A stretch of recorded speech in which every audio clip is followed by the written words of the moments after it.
Hello everyone, welcome to another new video of top 500 MCQ of the Code of Civil Procedure 1908. This video is the 10th part, and if you are not watched the previous video, all the link of previous videos are available in our description box. Please go and watch this video. And those who want the PDF file of this video series, the PDF file will be uploaded in our Telegram group. So link of Telegram group is also available in our description box. Please go and join this group. And before starting this video, I request you, please like and share our videos. And if you still not subscribe our channel, please subscribe it. So without wasting our time, let's get started.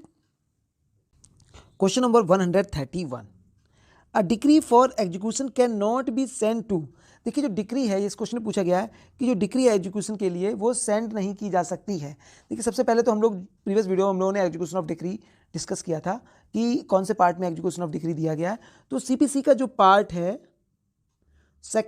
Part second जो है वो डील करता है यहाँ पर execution of decree से, और जो कि कहाँ से लेके कहाँ तक सेक्शन दिए हैं, सेक्शन 36 से लेकर सेक्शन 74 जो है वो एग्जीक्यूशन ऑफ डिक्री की बात करता है. साथ ही साथ ऑर्डर 21 जिसमें कितने रूल्स हैं, इसमें जो रूल दिए हैं वो 106 रूल्स हैं, और ये भी एग्जीक्यूशन ऑफ डिक्री की बात करते हैं. इस क्वेश्चन में पूछा गया है कि decree for execution can not be send, यानी डिक्री जो है वो एग्जीक्यूशन के लिए सेंड नहीं की जा सकती है. सो किसको सेंड नहीं की जा सकती है? सो क्लियर है यहाँ पर फॉरेन कोर्ट्स को, यानी फॉरेन कोर्ट्स को जो है वो डिक्री सेंड नहीं की जा सकती है एग्जीक्यूशन के लिए. ठीक है, so answer of this question is here option A. जबकि court outside India establish by the authority of central government, यानी इंडियन सेंट्रल गवर्नमेंट के थ्रू अगर कोई court outside the India establish किया गया है, सो दैट कोर्ट में execute decree if any Indian court send decree to that court. तो उस कोर्ट को अगर कोई इंडियन कोर्ट डिक्री भेजता है तो वो इंडियन कोर्ट जो है आउटसाइड द इंडिया भी उस डिग्री को एग्जीक्यूट करा सकता है, परंतु वो किसके द्वारा एस्टैब्लिश किया जाना चाहिए? सेंट्रल गवर्नमेंट के द्वारा. ठीक है, तो ये चीज़ आती है. सो आंसर यहाँ पर ऑप्शन ए हो जाएगा, और इसका जो प्रोविज़न है वो सेक्शन 45 में दिया हुआ है. यानी सेक्शन 45 जो वो डील करता है execution of decree outside India, यानी इंडिया के बाहर कैसे डिक्री का जो है एग्जीक्यूशन कराया जा सकता है, यानी निष्पादन कराया जा सकता है. नेक्स्ट क्वेश्चन पे आते हैं. The court can not competent to execute the decree, यानी कौन सा जो कोर्ट है वो जो है कॉम्पिटेंट नहीं है, योग्य नहीं है डिक्री को एग्जीक्यूट कराने के लिए. तो देखते हैं, पहला है the court which has pass the decree. तो बिल्कुल यहाँ पर जो जिस कोर्ट ने डिक्री पास की वो कॉम्पिटेंट होता है, तो बिल्कुल ये तो सही है. नेक्स्ट देख लेते हैं, the court to which it is send for execution. तो ये भी सही है, जिस कोर्ट को जो है एग्जीक्यूशन के लिए डिक्री सेंड की गई है तो वो तो कॉम्पिटेंट ही होता है एग्जीक्यूशन के लिए. तो ये दोनों ही सही है, यानी ए और बी बोथ बिल्कुल स्टेटमेंट करेक्ट है. यहाँ पे पूछा गया था कैन नॉट, यानी नॉट कॉम्पिटेंट, तो बिल्कुल यहाँ पर कोर्ट ऑफ जो है collector is not competent to execute decree. So answer of this question is here option D.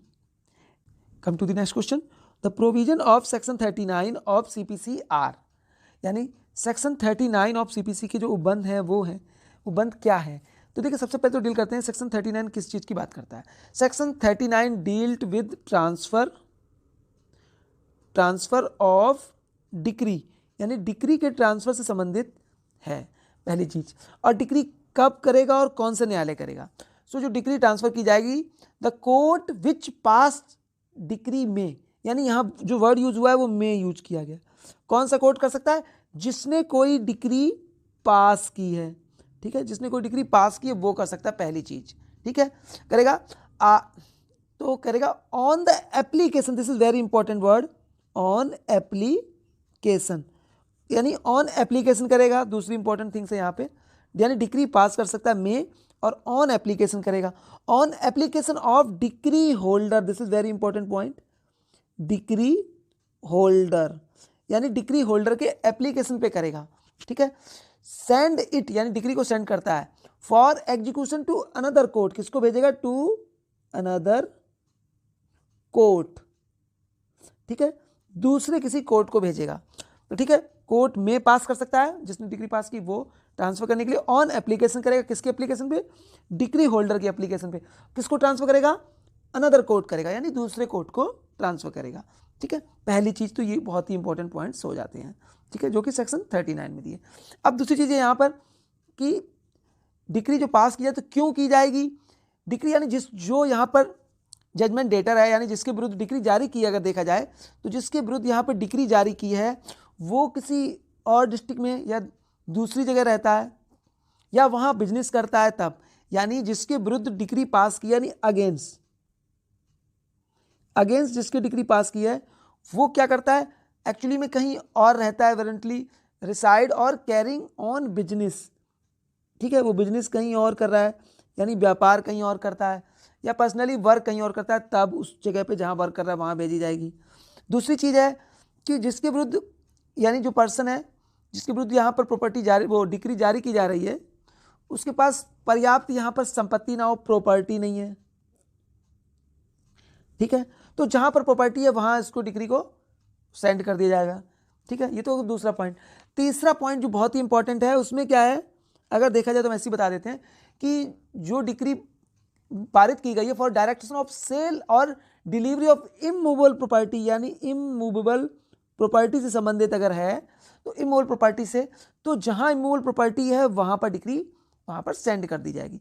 ये तो हो गया तीसरा पॉइंट। और चौथा जो फाइनल यहां पर जो कारण है, कंडीशन होती है, उसके आधार जो कोर्ट है जिसने डिक्री पास की है, the court which pass the degree for consider for any other reason, कोई से अन्य कारण लगता है तो ऑन रिटन, यहाँ बहुत इंपॉर्टेंट है, it shall be recorded in writing, तो वहाँ पर कारण लिखेगा कि क्यों उसने ऐसा डिक्री जो है वो दूसरे कोर्ट को ट्रांसफर किया, लेखबद्ध कारण करते हुए वो दूसरे कोर्ट को डिक्री ट्रांसफर कर सकता है। फॉर किस पर्पज से करेगा, for execution of decree, decree के वहाँ पर निष्पादन के लिए। तो ये सारे ग्राउंड हो जाते हैं जो कि हमारे इस सेक्शन में दिए गए, यानी सेक्शन 39 में। तो यहाँ जो आंसर हो जाएगा वो हो जाएगा परमिसिबल एंड नॉट मैंडेटरी, यानी परमिसिव होगा और मैंडेटरी नहीं होगा। सो आंसर हो जाएगा ऑप्शन ए। तो ये तो सेक्शन 39 था, इंपॉर्टेंट था, इसलिए यहाँ पर डिस्कस किया इसको। नेक्स्ट क्वेश्चन पे आते हैं। Where decree is to be send to a court in another state for execution, it has to be send by, यानी जब कोई डिक्री, कोई न्यायालय किसी अन्य राज्य में भेजता है उसके निष्पादन के लिए, तो ये सेंड की जाएगी, किसके द्वारा सेंड की जाएगी, तो यहाँ पर हाई कोर्ट है, डिस्ट्रिक्ट कोर्ट है, the court which pass the decree and the court which pass the decree with the consent of the high court. तो क्लियर है, यहाँ पर जो डिक्री सेंड की जाएगी, the decree has been send by the court which pass the decree, यानी जिस न्यायालय ने डिक्री पास की है वही यहाँ पर डिक्री सेंड कर सकता है किसी दूसरे राज्य में उस डिक्री के एग्जीक्यूशन के लिए, ठीक है। सो आंसर यहाँ पर हो जाएगा ऑप्शन सी। और अदर राज्य में एग्जीक्यूशन के लिए जो डिक्री भेजने का प्रोविजन दिया हुआ है वो सेक्शन 40 में दिया गया है। सेक्शन 40 जो वो डील करता है transfer of decree to court in another state. Come to the next question, which of the following statement is correct, इनमें से कौन सा स्टेटमेंट करेक्ट है। तो देख लेते हैं। The court which pass the decree में transfer it to another competent court if the, देखिए ये क्वेश्चन जो है वो सेक्शन 39 से रिलेटेड है, जैसा कि हम लोगों ने अभी जस्ट इसको डिस्कस भी किया था, तो उसी से रिलेटेड है। देख लेते हैं यहाँ पे first, the judgement debtor carry on business within the jurisdiction of the latter court, यानी जजमेंट डेटर जो है वो बिजनेस अपना करता है, जिसके विरुद्ध जो है डिक्री जारी की है वो जिस न्यायालय ने जारी की वहाँ ना रहकर दूसरे किसी न्यायालय में रहता है, तो जिस न्यायालय ने डिक्री जारी की वो उस दूसरे न्यायालय को यहाँ पे यानी लेटर कोर्ट को डिक्री ट्रांसफर कर देता है यहाँ पे उसके एग्जीक्यूशन के लिए। तो ये बिल्कुल सही है यहाँ पे, तो जो कि सेक्शन 39 में क्लियर दिया है फर्स्ट पॉइंट में। सेकंड देखते हैं, the judgement debtor has no property within the jurisdiction of the former court the sufficient to satisfy such decree but has property within the jurisdiction of the latter court, यानी judgement debtor जो है उसके पास जिस court ने decree जारी की है वहाँ कोई प्रॉपर्टी वहाँ पर उसकी नहीं है, जबकि उस डिक्री को निष्पादन करने के लिए जजमेंट डेटर की जो प्रॉपर्टी है वो किसी दूसरे कोर्ट में यानी बाद वाले कोर्ट में है, तो उस बाद वाले कोर्ट को एग्जीक्यूशन के लिए डिक्री फॉर्मर कोर्ट सेंड कर देगा, ठीक है। तो ये भी स्टेटमेंट बिल्कुल ठीक है। और ये चीज़ कहाँ दी गई है, तो ये चीज़ क्लियरली सेक्शन 39 में जो है वहाँ पर दी गई है। देखते हैं third statement, the decree direct the sale of immovable property situated outside the local jurisdiction of the former court, यानी कोई डिक्री है वो डायरेक्ट कर दी, निर्देशित करती है सेल ऑफ इमूवेबल प्रॉपर्टी, यानी इमूवेबल प्रॉपर्टी के विक्रय को, जो कि सिचुएटेड आउटसाइड, ठीक है, the local jurisdiction of the former court, यानी फॉर्मर कोर्ट की जो लोकल जुडिक्शन उससे बाहर है और उसकी उस प्रॉपर्टी को सेल करने के लिए कोई डिग्री डायरेक्शन करती है, तो उसके लिए भी जो है फॉर्मर कोर्ट जो है अपनी डिग्री को ट्रांसफर कर सकता है उस दूसरे कोर्ट में, ठीक है। तो ये तीसरा स्टेटमेंट भी ठीक है। All these statements are correct here, so answer of this question is here option D. Come to the next question. A court to which decree has been transferred for execution can not while executing, यानी जिस न्यायालय को decree transfer की गई है, decree के निष्पादन के समय वो कौन से कार्य नहीं कर सकता है, तो वो चीज़ यहाँ पर बतानी है। तो देख लेते हैं। सबसे पहले तो यहाँ पर जो क्वेश्चन है, वो क्वेश्चन जो है वो रिलेटेड है सेक्शन 42 से। सेक्शन 42 डील करता है the power of court in executing transfer decree, यानी अंतरित डिक्री के निष्पादन में न्यायालय की शक्तियों के बारे में बात की है, यानी पावर की बात की है किसको, जो जिस कोर्ट को डिक्री निष्पादन करने के लिए ट्रांसफर की गई है। तो पहला देखते हैं ऑर्डर ऑफ अटैचमेंट, अटैचमेंट का ऑर्डर दे सकता है यहाँ पे, ऑर्डर अटैचमेंट देने की पावर यहाँ पर क्लियरली मेंशन है, क्लियरली दी भी गई है, जो कि सेक्शन 42 सब सेक्शन 2 के क्लॉज सी में कही गई है। नेक्स्ट देख लेते हैं, execute the decree against legal representative of deceased judgement debtor, यानी जो डिक्री है वो एग्जीक्यूट करा सकता है जो डिसीज्ड लीग जजमेंट डेटर है उसके एलआर के विरुद्ध, तो बिल्कुल ये चीज़ करा सकता है यहाँ पर कोर्ट, तो ये स्टेटमेंट भी ठीक हो जाता है।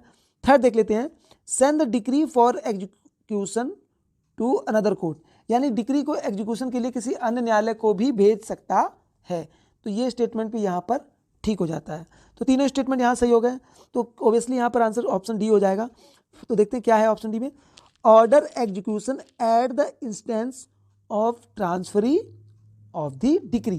देखिए ये चीज़ क्लियरली यहाँ पर रोका गया है इसको, यानी अगर हम लोग देखें कि सेक्शन 42 का सब सेक्शन 4 का क्लॉज ए है, वो इसी की बात करता है कि power to order executing at the instance of the transferee of the decree, यानी ये देखिए पहले ही नथिंग कर दिया गया है कि इस बात का कोई भी ये नहीं समझा कि न्यायालय को ऐसी शक्तियाँ दी गई हैं कि वो डिक्री के अंतर्ती की प्रेरणा से निष्पादन का आदेश देने की शक्ति उसको वहाँ पर नहीं दी गई है, ठीक है। तो आंसर यहाँ पर ऑप्शन डी हो जाएगा यहाँ पर।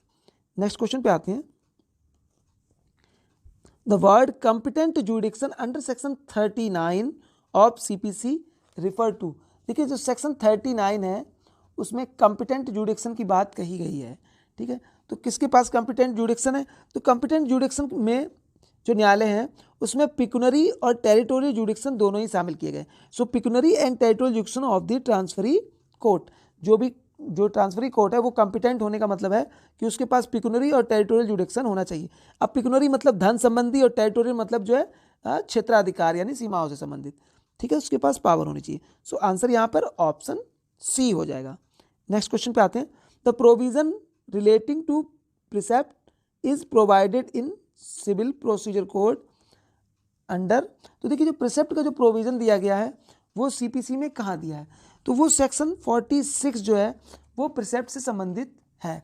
अब देखिए प्रिसेप्ट होता क्या है ये समझ लेते हैं, बहुत ही इंपॉर्टेंट पॉइंट है ये और सिंपल सी बात है। इसे हम लोग अगर हिंदी में कहें तो इसे कहते हैं आज्ञा पत्र, आज्ञा पत्र कहते हैं। अब ये होता क्या है, देखिए upon the application of decree holder, यानी अगर हम देखें तो ये भी अपॉन द एप्लीकेशन होगा, ठीक है। अब किसकी एप्लीकेशन पे होगा, डिक्री होल्डर की एप्लीकेशन पे होता है।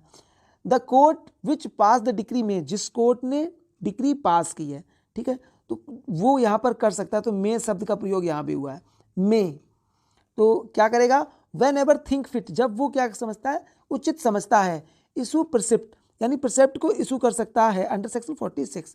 किसको इशू करेगा, टू एनी अदर कोर्ट, बहुत ही इंपॉर्टेंट पॉइंट है ये, एनी अदर कोर्ट, ठीक है, to any other court which would be competent, जो क्या होने चाहिए, कंपिटेंट हो पहली चीज, टू एग्जीक्यूट सच डिक्री, उस डिक्री को एग्जीक्यूट कराने के लिए, to attach, very important point है यहाँ पे, किस लिए करेंगे, अटैच करने के लिए, अटैच एनी प्रॉपर्टी, क्या करने के लिए, attach any property belonging to judgement debtor and specify to the precept, जो प्रिसेप्ट में स्पेसिफाई किया है उस जजमेंट डेटर की प्रॉपर्टी को अटैच करने के लिए, यानी जो जजमेंट डेटर है उसकी प्रॉपर्टी को अटैच करने के लिए जो यहाँ पर आज्ञा पत्र दिया जाएगा एक न्यायालय को दूसरे न्यायालय द्वारा।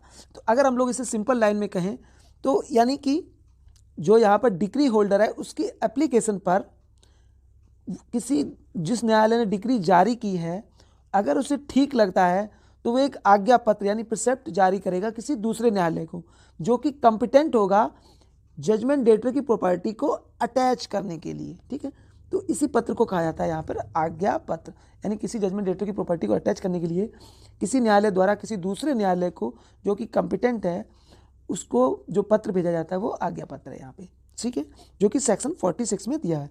सो आंसर यहाँ पर ऑप्शन डी हो जाता है। नेक्स्ट देख लेते हैं, प्रिसेप्ट मीन्स, प्रिसेप्ट का मतलब है command, writ, order, all of the above. So clear, यहाँ पर जो प्रिसेप्ट है वो it is order. So answer here option C. Next देखते हैं, as per section 46 of civil procedure code the precept means an order issue by court which pass the decree and address to, so किसको address कर रहा है यहाँ पे, address to other court to attach the property of judgement debtor specified in the precept, यानी order करेगा किसको, other court को, दूसरे कोर्ट को, टू अटैच कर ले, क्या अटैच कर ले, प्रॉपर्टी किसकी, जजमेंट डेटर की, जो कि स्पेसिफाई किया गया है प्रिसेप्ट में। सो आंसर यहाँ पर हो जाएगा ऑप्शन सी। नेक्स्ट क्वेश्चन पे आते हैं, एन ऑर्डर और direction given by the court which pass the decree to a court which would competent to execute the decree to attach any property belonging to judgment debtor is called, so clear है, इसको क्या कहेंगे, precept. So answer यार option A. Next question पे आते हैं, precept are issued under section 46, सो 46 में दिया गया है आज्ञा पत्र ऑफ सीपीसी फॉर, सो किस उद्देश्य से दिया गया है, for attaching the property of the judgement debtor, यानी जो जजमेंट डेटर की प्रॉपर्टी है उसको अटैच करने के लिए दिया गया है। सो आंसर यार ऑप्शन सी। नेक्स्ट क्वेश्चन पे आते हैं, which provision deals with determination of question relating to discharge, satisfaction etcetera of the decree. So ये किससे रिलेटेड है, सो क्लियरली ये जो रिलेटेड है वो है सेक्शन 47 से। सो आंसर यार ऑप्शन सी। अब देखिए 47 क्या कहता है, 47 जो बात करता है question to be determined by the court with executing decree, यानी प्रश्न जिसका अवधारण डिक्री का निष्पादन करने वाले न्यायालय करेगा। तो कौन कौन से प्रश्नों का निर्धारण करेगा, सो पहली चीज एग्जीक्यूशन का कर सकता है, ठीक है, दूसरा क्वेश्चन को निर्धारण करेगा डिस्चार्ज का करेगा, यानी वो डिस्चार्ज का भी निर्धारण कर सकता है, और सेटिस्फैक्शन ऑफ डिक्री, ठीक है, तो सेटिस्फैक्शन ऑफ डिक्री का भी कर सकता है। सो आंसर यहाँ पर हो जाएगा ऑप्शन सी। और इस चीज को अगर किसी को भी प्रॉब्लम है रिलेटेड टू सेक्शन 47 तो कमेंट बॉक्स में कमेंट कीजिए, हम लोग उसको फर्दर डिस्कशन वहाँ पर करेंगे। Come to the next question, under section 47 of code of civil procedure which question does not relate to the execution, discharge और सेटिस्फैक्शन ऑफ डिक्री। तो देखते हैं यहाँ पे सेक्शन 47 के तहत सीपीसी के कि कौन सा क्वेश्चन जो प्रश्न है वो संबंधित नहीं है निष्पादन के, यहाँ पे ठीक है, उन्मोचन के और तुष्टि से संबंधित जो है नहीं है। तो देख लेते हैं, पहला है weather a decree is executive, बिल्कुल ये निष्पादन से संबंधित है, एग्जीक्यूटेबल, तो ये तो ठीक है। नेक्स्ट देखते हैं, whether the property is liable to be sold in execution of decree, तो बिल्कुल ये भी यहाँ पर से संबंधित है। थर्ड देख लेते हैं, whether decree is fully satisfy, तो बिल्कुल ये भी यहाँ पर इससे संबंधित है। लास्ट देखते हैं, वेदर डिक्री इज फ्रॉडुलेंट और कोल्यूसिव, तो बिल्कुल यहाँ पर फ्रॉडुलेंट और कोल्यूसिव जो है दुर्लभ संधि से संबंधित है या छल से संबंधित है, तो वो है कि नहीं इस चीज का निर्धारण यहाँ पर नहीं किया जा सकता है। तो ठीक है, answer of this question is here option D. Next question पे आते हैं, an executing court can not determine the question relating to which of the following, execution of decree बिल्कुल यहाँ से रिलेटेड वो देख सकते हैं, डिटरमाइन कर सकते हैं, डिस्चार्ज ऑफ डिक्री इसको भी डिटरमाइन कर सकते हैं, सेटिस्फैक्शन ऑफ डिक्री बिल्कुल इसको भी कर सकते हैं, मॉडिफिकेशन ऑफ डिक्री, डिक्री में मॉडिफिकेशन वो नहीं कर सकते हैं। सो ये गलत हो जाएगा। सो आंसर यहाँ पर हो जाएगा ऑप्शन डी। इसी के साथ इस वीडियो को हम लोग समाप्त करते हैं। नेक्स्ट वीडियो में हम लोग अगले 15 क्वेश्चंस के लिए सॉल्व करेंगे। और अगर आपको वीडियो पसंद आया तो वीडियो को लाइक जरूर कर दीजिए।